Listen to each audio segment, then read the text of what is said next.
Сега ще ви пусна едно клипче. Дойдох да се остава буса. Ще ви пусна едно клипче да видите какви сме ние българите обавци. Прибирам се от едно село, тук Новачине, Плевенско, на 45 км. Гътаме една къща там.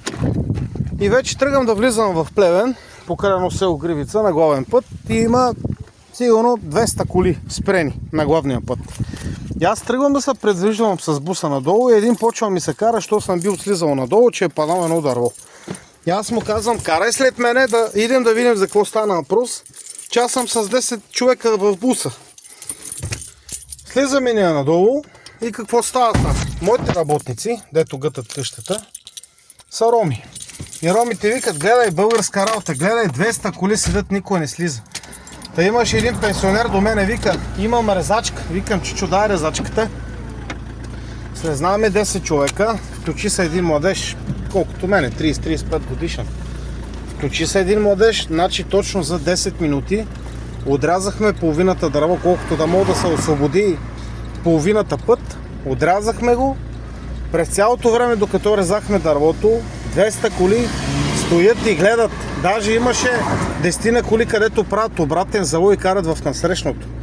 Рисковат си живота, вместо да слезнат и да помогнат за 5-10 минути да освободи място, да могат да минат хората да изчистим пъти. Вижте какви сме ние. Българска работа, дето плюват ромите. Аз не съм расист, не защитавам никой, нито съм за роми, нито съм за българи, аз съм за хората, за човещината, за човешкото в тях.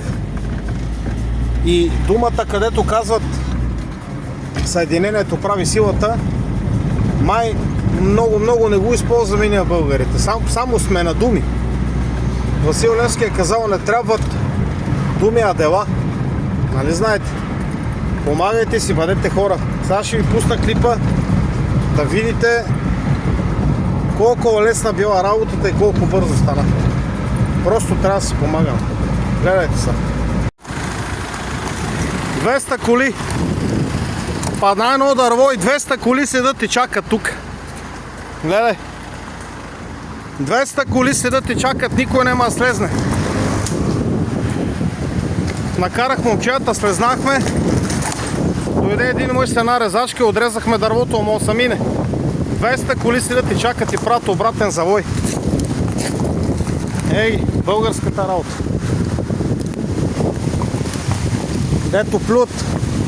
Дето плюят ромите. Аз работя с роми. Слезнахме 10 човека за 5 минути. За 5 минути орезахме дървото и изчистихме пътя, мост се минава. Тук имаше 200 коли, отиват отгоре, обръщат и карат на срещното. И не искат да слезнат да помогнат. Слезнаваме 10 човека, орезаме всичко. Добре, че имаше един мъж тук да помага и едно момче. Иначе така седат и гледат, дето плюят ромите. Българска работа. Е така, няма да се оправим никога.